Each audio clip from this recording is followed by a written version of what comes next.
Hi everyone, welcome back to the channel. और guess what, आज हम कहाँ आए हैं? आज हम आए हैं African lion safari. African lion safari Toronto से लगभग 100 किलोमीटर की दूरी पे है।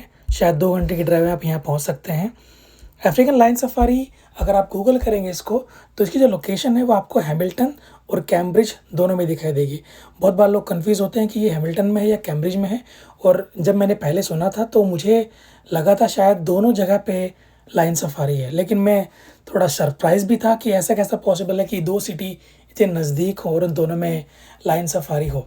लेकिन ये दोनों के बॉर्डर पे पड़ता है और ये दोनों सिटीज़ में आता है, तो इसलिए इसकी लोकेशन दोनों सिटीज़ में आती है। जैसे ही आप अफ्रीकन लायन सफारी पहुंचते हैं, आपको यहाँ बहुत सारे साइन बोर्ड मिलेंगे जिस पे लिखा होगा कि आप कार से ना उतरें, डोर्स मत खोलें, ग्लासेस मत खोलें, आपकी विंडशील्ड पे कोई क्रैक नहीं होना चाहिए। ये सब इसलिए है क्योंकि आप जब जंग यहाँ पे रोम करते हो तो आपकी सेफ्टी के लिए ये सब रखा गया है, क्योंकि यहाँ पे जो एनिमल्स हैं वो फ्रीली घूमते हैं। आप बहुत सारी ज़ू में भी गए होंगे इंडिया में या दुनिया के किसी भी हिस्से में, लेकिन लायन सफारी की ब्यूटी यही है कि आप अपनी कार में बैठे होते हो, आप पूरे जंगल में रोम कर रहे होते हो और एनिमल आपके आसपास घूम रहे होते हैं। और आप, अगर आप लकी तो हो सकता है वो आपकी कार से भी क्रॉस करें। अगर आप यहाँ पे वीकेंड में आते हैं तो काफ़ी रश रहता है और आपको बहुत सारी लंबी लाइन मिलेगी कार्स की जो धीरे धीरे मूव करती है। लेकिन अगर आप वीकडेज़ में आते हो तो इतनी लंबी लाइन नहीं होती, आप स्ट्रेट अवे धीरे धीरे आप आगे बढ़ते जाते हो। ये यहाँ की पहली बड़ी साइन है, डेंजरस एनिमल्स, विंडोज़ क्लोज्ड। तो आप जैसे ही आगे बढ़ते हो, सबसे इंटरेस्टिंग जो एनिमल है यहाँ सबसे पहले आता है चीता। चीते को यहाँ पे एक केज में रखा गया है, क्योंकि चीता की जो नेचर होता है वो एक अटैकिंग हैबिट है, इसलिए उसको केज में रखा गया है। एक टाइम पे यहाँ पे बंगाल टाइगर भी हुआ करता था, लेकिन जो अब नहीं है।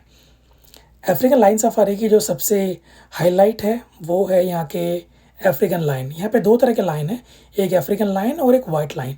तो जैसे ही आप थोड़ा आगे बढ़ोगे, सबसे पहले आपको वाइट लायन मिलेंगे, सॉरी, आपको सबसे पहले अफ्रीकन लायन मिलेंगे।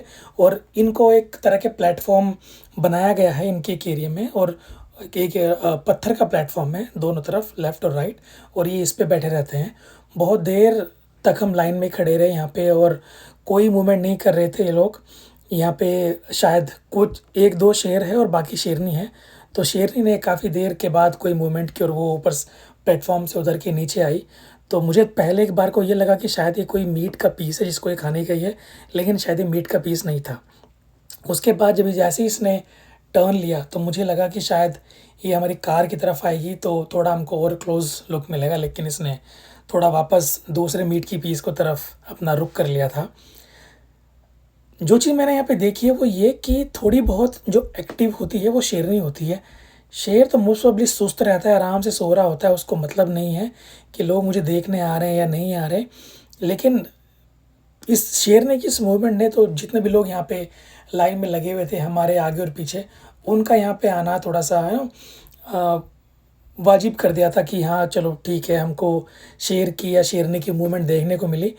लेफ़्ट साइड में भी एक स्ट्रक्चर बना हुआ है जिस पे दो शेरनी और एक शेर सो रहा है। उसको कोई मतलब नहीं है कि I don't give a dam कि तुम लोग आए हो नहीं आए हो, वो आराम से बैठे हुए हैं। लेकिन एक चीज़ है, जब आप यहाँ पे आते हो तो आपको पता लगता है कि शेर के नज़दीक होने की क्या फीलिंग होती है। थोड़ा सा हम आगे और बढ़े थे तो ये वाइट लाइन का इलाका है। यहाँ पे वाइट लाइन है, ये सारे आप देख रहे हो, शेर और शेरनी सब आराम से लेटे हुए हैं। और ये काफ़ी देर वेट करने के बाद में एक शेरनी ने थोड़ी मूवमेंट की और उसने इस तरफ को आना शुरू किया। और टू बी ऑनेस्ट, हम बहुत लकी थे, हमारी गाड़ी के ठीक सामने ये शेरनी गुज़र रही थी। और जैसे ही इसने हमारी कार की तरफ आना शुरू किया तो एक धड़कन आपकी तेज़ होती है, वो होने लगी थी। और मैंने अपनी वाइफ को बोला भी था कि डोंट पैनिक, डोंट पैनिक, क्योंकि अगर ये नज़दीक भी आती है तो हम सेफ़ है क्योंकि हम कार के अंदर हैं। ये वहाँ से आई और ये हमारी कार के आगे से गुजर के इसने रोड क्रॉस किया और ये दूसरी तरफ के प्लेटफॉर्म की साइड गई। तो ये जो चीज़ जब होती है, जब कोई इस तरह का एनिमल, अगर वो शेर है या चीता है, आपकी कार के आगे से गुजरे या फिर आपको उसका क्लोज लुक मिले, तो वो एक अमेजिंग साइट होती है, आप उसको याद रखते हो और आपका वहाँ पे जाना एक वर्थ हो जाता है। यहाँ से हम थोड़ा आगे और बढ़े और इस चीज़ को देख के मुझे लगा कि शायद यहाँ पे बहुत सारे बंदर हैं। तो मुझे लगा कि यार ये इतनी सारी गाड़ियाँ क्यों वेट कर रही है बंदरों के लिए, क्योंकि बंदर तो आपको हर जगह मिल जाता है और इंडिया में तो बंदर हर जगह मिल जाते हैं। आप रेलवे प्लेटफॉर्म पे जाइए, आपको वहाँ बंदर मिल जाएंगे। लेकिन जब थोड़े ये नज़दीक हमारे आए तो मुझे दिखा ये बंदर नहीं है, इनको ओलिव बैबून्स बोलते हैं। ये शायद मेरे ख्याल से अफ्रीकन कंट्रीज़ में एक ब्रीड है जो बंदर की तरह दिखती है लेकिन बंदर नहीं है। तो बहुत अलग है बंदर से, थोड़ा लगेगा कि बंदर लेकिन ये बंदर नहीं है। और ये इतने सारे नंबर्स में थे कि इन्होंने पूरा रोड हाईजैक कर लिया था। गाड़ियाँ मूव नहीं हो रही थी क्योंकि वो रोड पे बैठे भी थे और रोड पर चल भी रहे थे वो, तो धीरे धीरे मूवमेंट हो रही थी। जब थोड़ा नज़दीक आएंगे तब मैंने देखा इनको ध्यान से, तब मुझे हुआ ध्यान कि यार ये बंदर तो नहीं है, कुछ और है। और बाद में फिर जब यहाँ से हम निकलने लगे तब मैंने इनकी वेबसाइट पे जाके पढ़ा था कि ये कौन सी इसको क्या बोलते हैं। यहाँ पे बहुत सारे एनिमल हैं जो आपने देखे होंगे लेकिन उन्हीं को उनकी एक डिफरेंट ब्रीड या डिफरेंट कैटेगरी आपको देखने को मिलेगी। और मेजॉरिटी ऑफ एनिमल जो यहाँ पे हैं वो अफ्रीकन्स हैं। हो सकता है वो अफ्रीका की किसी भी कंट्री में पाए जाते हों।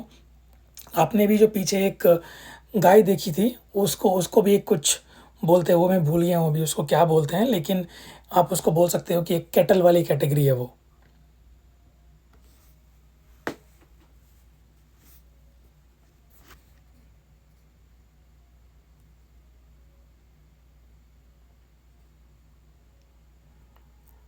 थोड़ा सा आगे हम और बढ़े तो ये एक एनिमल था जो मुझे लगा कि शायद ये बकरी और हिरन के बीच की कोई कैटेगरी है क्योंकि इसके काफ़ी बड़े सींग थे। लेकिन हाइट इसकी बकरी के आसपास है, शायद इसको बोंगो बोलते हैं।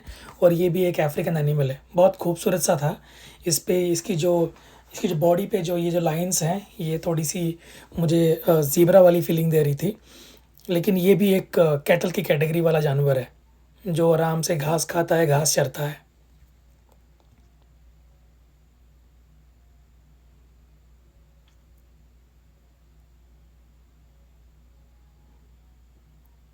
मैंने यहाँ पे एक चीज़ और नोटिस की है, वो ये कि सिर्फ दो ही कैटेगरी को इन्होंने केज में रखा है।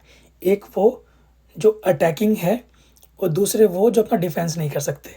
दो ही तरह के जानवर को मैंने यहाँ पे केज में देखा है। हम थोड़ा सा आगे और बढ़े, फिर हमने ज़ीब्रा देखे। ज़ीब्रा भी अगेन एक कैटल की कैटेगरी का जानवर है, घास फूस खाता है। और ज़ीब्रा को पास से देखने का ऐसा लगता है कि ऊपर वाले ने उसको कितनी नक्काशी से बनाया है। उसकी बॉडी पे जो वाइट, ब्राउन या ब्लैक किस्म की जो लाइनें हैं, उसके फेस से लेके उसकी टांगों पे, उसकी बॉडी के हर पार्ट पे आपको वो ब्लैक और वाइट लाइन मिलेंगी और वो इतनी इतनी इतनी खूबसूरत दिखती हैं, आपको लगेगा कि शायद इसको किसी पेंटर ने पेंट किया है।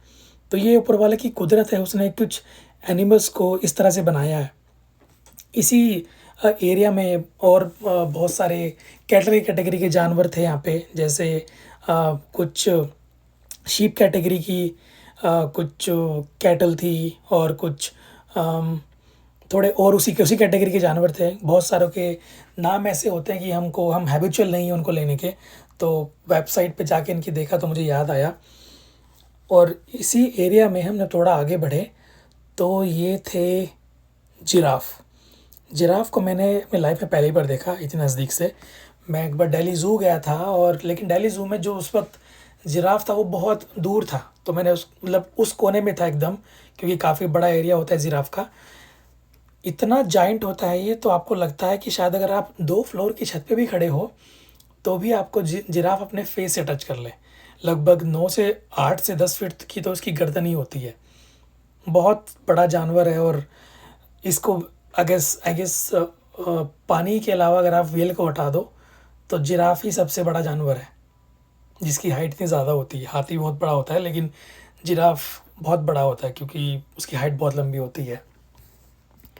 तो यहाँ से हम थोड़ा सा आगे और बढ़े, फिर ये थे रिनोस। और उसी एरिया में यहाँ पे कुछ नील गाय थी और याक भी थी। अब दूर से देखने से मुझे समझ में नहीं आ रहा था कि ये नील गाय है या याक है, लेकिन ये याक थे क्योंकि इनकी बॉडी पे जितने बाल थे और जितने नीचे तक बाल थे, तो उसको देख के मुझे अंदाज़ा हुआ कि शायद ये याक थे। इस लाइन सफारी के अंदर इसको बोला तो लाइन सफारी चाहता है, लेकिन ऑलमोस्ट 30 से 35 तरह के आपको एनिमल दिख जाएंगे इसमें, डिफरेंट डिफरेंट। और जब आप ऑलमोस्ट अपनी सफारी के लास्ट में पहुंचते हैं तो वहाँ पे आपको हिरन दिखाई देंगे, आपको वहाँ पे बारहसिंगा दिखाई देंगे, और एक अमेरिकन बैफलो भी दिखाई देगी, जो बेसिकली ऐसे इंडिया में होती है, उसी इंडिया में जो बुफलो होती है उसी तरह की अमेरिकन बुफलो होती हैं ये। और आप इनको इंडिया में शायद इनको सांड बोलते हैं या बुल बोलते हैं, तो उसी तरह की एक कैटेगरी है ये। हिरन और बारहसिंगा जो होते हैं बड़े खूबसूरत दिखते हैं, एकदम क्लीन दिखते हैं वो। उनकी बॉडी पे जो वो ब्राउन और वाइट स्पॉट होते हैं वो बड़े खूबसूरत दिखते हैं। आपको नज़दीक से देख के आपको पता लगेगा कि बहुत ही खूबसूरत जानवर है ये।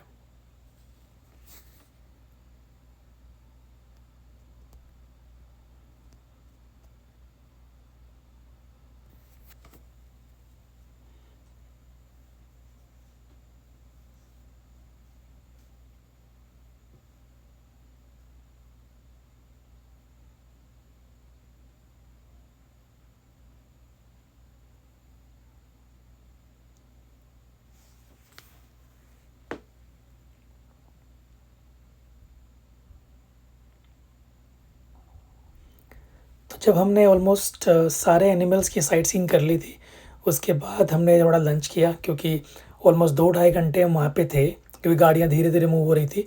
तो भूख लग गई हमें, फिर हमने लंच किया। थोड़ा वहाँ पे हमने रेस्ट किया। उसके बाद हमने सोचा कि हम कीना गेट चलते हैं। जो ये वाला एरिया है, इसमें हमारे आपको रेस्टोरेंट मिलेंगे, आपको वो आउटलेट मिलेंगी जहाँ से आप गिफ्ट और टॉयज़ अपने बच्चों के लिए ख़रीद सकते हैं। वो सारी जो मेमोरीज़ या टोकन्स जो इस लाइन सफारी को रिप्रेजेंट करते हैं, वो भी आप यहाँ से एज ए मोमेंटो खरीद के लेके जा सकते हैं अपने घर पे। अगर आप लंच नहीं लेके आए अपने घर से, तो काफ़ी सारे रेस्टोरेंट्स हैं यहाँ पे जो आपको पिज़्ज़ा ऑफ़र करते हैं, ग्रिल्स ऑफ़र करते हैं, आइसक्रीम ऑफ़र करते हैं, और डिफरेंट डिफरेंट तरह की जो भी आप फूड खाना चाहें वो आपको मिल सकता है। लेकिन मेरी रिकमेंडेशन यही है कि अगर आप यहाँ पे जाएँ तो लंच बना के लेके जाएँ, क्योंकि घर का जो बना हुआ खाना है, जब आप उसको 2 ढाई घंटे घूमने के बाद जंगल में खाएँगे, वो बहुत डिलीशियस लगता है। और इन केस अगर आप नहीं ला पाए हो तो आप यहाँ पे भी लंच कर सकते हो, थोड़ा कॉस्टली है बट इट्स फाइन। इसी में थोड़ा सा जब आप आगे बढ़ते हो तो यहाँ पे बोटिंग भी होती है, आप बोटिंग भी कर सकते हो, और वो सारी की सारी जो कॉस्ट है वो आपके टिकट का पार्ट होता है। आपको एक बार आपने यहाँ पे टिकट ले लिया, आपको उसके अलावा आपको कोई टिकट लेने की ज़रूरत नहीं है, अदर देन अगर आपको बस की राइड लेनी है। बस की राइड अगर आप लेते हो तो उसके 5 डॉलर एक्स्ट्रा लगते हैं, लेकिन उसके अलावा जितनी भी यहाँ पे एक्टिविटीज़ हैं वो सब फ्री है। आप बोट राइड कर सकते हो। और उसके अलावा यहाँ पे एक स्प्लैश था जो अभी बंद हो गया है। हम सोच रहे थे कि थोड़ा पहले जाएं, लेकिन पिछले हफ्ते बहुत गर्मी थी तो हमने लास्ट वीक अवॉइड किया और हम इस वीक आए। तो 5 सितंबर के बाद ये जो स्प्लैश है बेसिकली बच्चों के लिए, ये बंद हो जाता है। तो ये स्प्लैश बंद था, लेकिन एक प्लेइंग एरिया था जो ये खुला हुआ था बच्चों के लिए। तो जो हमारी बेटी थी वो इसमें बहुत देर तक उसने हमको ऑक्यूपाई रखा। और इसी एरिया में जब थोड़ा आप आगे और बढ़ोगे तो आपको आपको वहाँ पे एक ट्रेन की राइड मिलती है। आप वो आपको बेसिकली उस जंगल की जो सीनिक ड्राइव्स हैं उसको कवर कराती है, और आपको कुछ और जो बर्ड्स होते हैं और जो अ, और बाकी जो छोटे छोटे एनिमल्स हैं उनको भी आपकी थोड़ा काइंड ऑफ एग्जीबिशन होता है। और एक उसके अलावा एक यहाँ पे भी एक प्रेजेंटेशन भी होती है जिसमें ये बर्ड्स के बारे में और जानवर के बारे में बताते हैं। जैसे कि मैंने आपको वीडियो में पहले बताया था कि यहाँ पे पहले एक टाइम पे बंगाल टाइगर भी हुआ करता था, लगभग बहुत साल पहले, लेकिन अब वो नहीं है। वो तब की बात है, एक बार बंगाल टाइगर ने किसी एक कपल पे अटैक किया था। और जैसे कि ये टाइगर की एक नेचर होती है, उसको उसको अटैक करना ही होता है। शेर के बारे में ये कहावत है कि शेर तब तक अटैक नहीं करता जब तक उसको भूख नहीं लगती, लेकिन टाइगर अटैक करता है। इसलिए टाइगर को केज में रखा गया है और लायन को फ्री रखा गया है। और जितने भी इतने सालों से ये खुला है, कभी भी कोई इंसिडेंट नहीं हुआ कि लायन ने किसी पे अटैक किया हो। लेकिन टाइगर की एक स्टोरी है, जबकि बंगाल टाइगर ने अटैक किया था। एक स्टोरी यहाँ पे एलिफेंट के बारे में भी है, जब एक बार एलिफेंट ने अटैक किया था एक बेसिकली एक स्टूडेंट के ऊपर, जब वो दो एलिफेंट्स के बीच बीच बचाव कर रहा था, वो जो दो एलिफेंट आपस में लड़ रहे थे, तो उस एलिफेंट ने उस स्टूडेंट को कुचल के उसकी डेथ हो गई थी। तो ये कुछ स्टोरीज है यहाँ की, बेसिकली जो काइंड ऑफ कंट्रोवर्सीज हैं। और जब उस लायन ने उस कपल को अटैक किया था, तो उन्होंने केस किया था लायन सफारी के ऊपर, और $2.5 मिलियन का सेटलमेंट हुआ था फिर उस केस के बाद। तो ऑलमोस्ट हमने ये पूरा कवर किया स्टार्टिंग से लेके एंड तक। हमारे पास तकरीबन 5-6 घंटे थे इसको कवर करने के लिए। हम तकरीबन 11 बजे पहुंच गए थे और ये 4 बजे बंद होता है, तो हमारे पास 5-6 घंटे थे। उन 5-6 घंटे में हमने सारे के सारे एनिमल्स कवर किए, और हमने इसके जितने भी कीना गेट के अंदर जितने भी स्पॉट्स थे जहाँ पे आप जा सकते हो, वो सब हमने कवर किए। यहाँ पे छोटे मोटे जानवर भी थे, और जैसे आई गेस नाम मेरे को याद नहीं है, लेकिन काइंड ऑफ गोट की कैटेगरी का जानवर था वो, हम उसके पास भी गए थे, तो वो भी हमने कवर किया। हम ट्रेन नहीं कवर कर पाए क्योंकि उसके लिए लाइन काफ़ी लंबी थी, और आपको जो बेबी स्ट्रोलर है उसको पीछे छोड़ के जाना था, और इतनी लंबी लाइन में खड़े होने के लिए जो मेरी बेटी में पेशेंस नहीं था, तो हमने सोचा उसको स्किप कर देते हैं और हम बाकी चीज़ें कवर कर लेते हैं। तो जैसे मैंने बताया आपको, यहाँ पे बहुत सारी प्रेजेंटेशन होती है, उन प्रेजेंटेशन का टाइम डिफाइन है यहाँ पे अलग अलग, तो आप उस टाइम के हिसाब से वो प्रेजेंटेशन जाके देख सकते हैं। उन प्रेजेंटेशन में वो बताते हैं कि ये बर्ड्स किस तरह से इसका बिहेव है, ये क्या करती है, और आपको वो दिखाते भी हैं, उस पर्टिकुलर एनिमल या स्पीसीज या बर्ड्स को दिखाते भी हैं साथ में।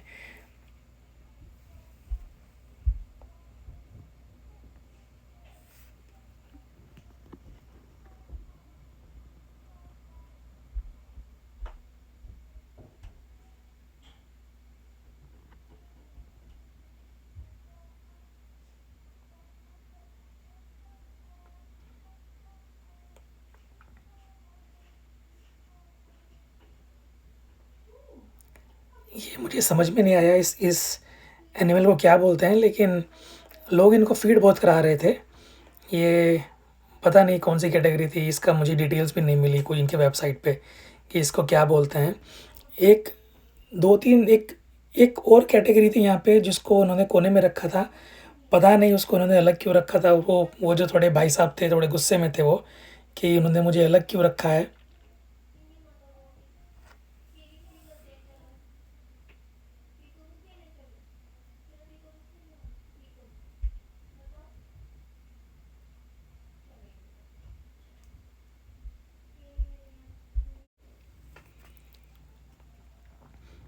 और ये यहाँ पे थे अपने कछुए। अब इनको तो मुझे 10x जूम करना पड़ा, तब जाके थोड़ी साइट मिली कि हाँ इतने बड़े एरिया में एक कछुआ भी रहता है। बड़ा मुश्किल था उसको साइड करना, वो तो थोड़ा सा दिख गया तो हम कवर कर पाए। ये लास्ट में जो ये एरिया है, यहाँ पे प्रेजेंटेशंस हो रही थी। यहाँ पे काफ़ी सारी डिफरेंट तरह की बर्ड्स भी थी, पैरेट भी थी, अलग अलग कैटेगरी के। तो मैं थोड़ी देर के लिए गए, हमने यहाँ पे देखा कि ये को लोग क्या बता रहे हैं, कुछ सुना थोड़ा बहुत, और उसके बाद फिर हम वापस आ गए।